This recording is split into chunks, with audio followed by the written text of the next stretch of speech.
7 चरणों के यूपी चुनाव का प्रचार आज थम गया, रुक गया, बंद हो गया।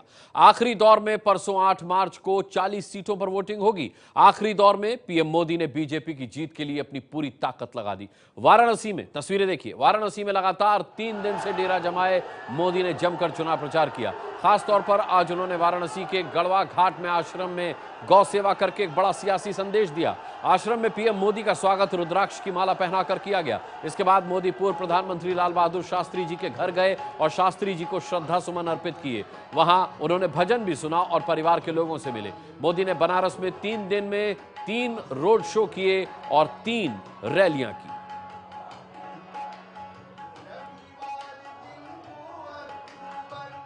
काशी में मोदी की पल पल की खबर आपको बताते हैं। मोदी के आज के काशी दौरे की पूरी कहानी विस्तार से देखिए इस रिपोर्ट में।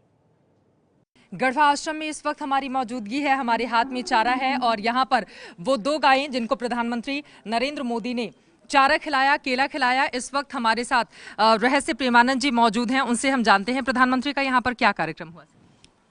उनका कार्यक्रम यही था कि आए थे महाराज जी से आशीर्वाद लेने और आए यहाँ गायों को चारा खिलाए और चारा खिलाने के बाद गए समाधि में दर्शन किए। उसके बाद पूजन किए। पूजन करने के बाद महाराज जी के यहाँ गए, आशीर्वाद लिए।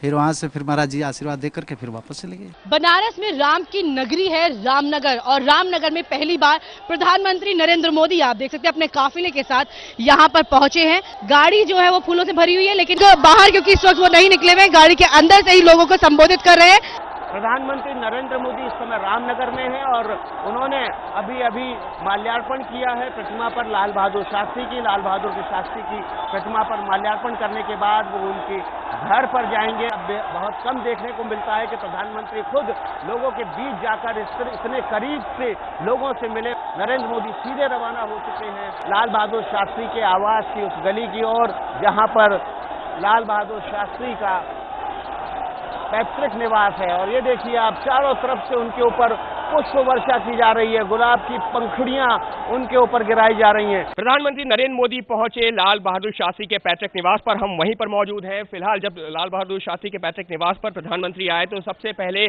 उन्होंने लाल बहादुर शास्त्री की यहाँ प्रतिमा है, भारत माता की प्रतिमा है, यहाँ पर फूल माला चढ़ाई, फूल्यार्पण किया और उसके बाद में घर के अंदर गए। लाल बहादुर शास्त्री जी की वो प्रतिमा है और जो फोटो लगी हुई है उसके लेफ्ट हैंड साइड पर प्रधानमंत्री जी बैठे हुए थे। नरेंद्र मोदी ने तकरीबन 15 मिनट लाल बहादुर शास्त्री के निवास पर बिताए और निवास पर बिताने के बाद उन्होंने वहां पर भजन सुना। प्रधानमंत्री पर लाल बहादुर शास्त्री की विचारधारा का इतना गहरा असर है कि लाल बहादुर शास्त्री के नारे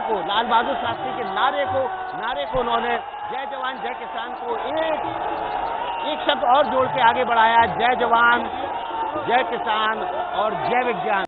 काशी में मोदी ने सत्ता संघर्ष में जिस तरह पसीना बहाया है उससे विरोधियों के पसीने छूट गए हैं। तस्वीरें दिखाते हैं आपको काशी में पीएम मोदी के शक्ति प्रदर्शन की 3 तस्वीरें दिखा रहे हैं। पहली तस्वीर 4 मार्च की, दूसरी 5 मार्च की और तीसरी तस्वीर आज की है। काशी की सड़कों पर मोदी ने अपने मतदाताओं को लुभाने और बीजेपी को जिताने में ऐतिहासिक मेहनत की है, ये आप कह सकते हैं। प्रधानमंत्री नरेंद्र मोदी ने वाराणसी के गढ़वा घाट आश्रम जाकर गौ सेवा की। आपने चित्रा की रिपोर्ट भी देखी। सेवा के बाद सियासी हलचल अब तेज हो गई है, ये अब देखिए। 2 दिन पहले रोड शो हुआ, उससे बात नहीं बनी। फिर कल रोड शो हुआ, उससे बात नहीं बनी। आज सुना मोदी जी पैदल जा रहे हैं और गाय को भी चारा खिला दिया उन्होंने। लोगों से मिल रहे हैं, शास्त्री जी के घर गए, अलग अलग चीजें कर रहे हैं, मगर काशी करवट ले चुकी है। हमारे किसान भाई, गांव के रहने वाले लोग तो अपनी गाय भैंस को चारा डेली खिलाते हैं। बताओ खिलाते हो या नहीं खिलाते हो? आज सुना है कि प्रधानमंत्री जी भी गाय भैंस को चारा खिला रहे थे, दिखाने के लिए खिला रहे थे।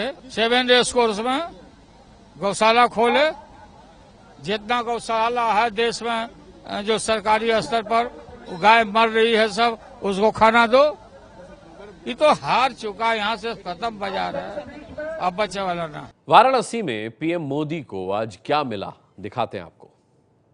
रुद्र मने शंकर, अक्ष मने आंख, जो स्वयं शंकर की आंखें हों। रुद्राक्ष जो पहनता है, रुद्राक्ष के पहनने वाले को कभी अपमृत्यु नहीं होती, अकाल मृत्यु नहीं होती है। मैं आपको आशीर्वादित करता हूं कि आपकी यह विस्तृत पहचान स्वामी विवेकानंद का प्रतिरूप बने, देश आपके नेतृत्व में विश्व गुरु बने। प्रधानमंत्री को पूरा मैंने भ्रमण कराया। उन्होंने एक एक कमरे में गए, जहाँ चित्र प्रदर्शनी लगी, चित्र लगे थे, वहाँ चित्र पूरे देखा और उसके बाद उन्होंने बहुत भावुक हो गए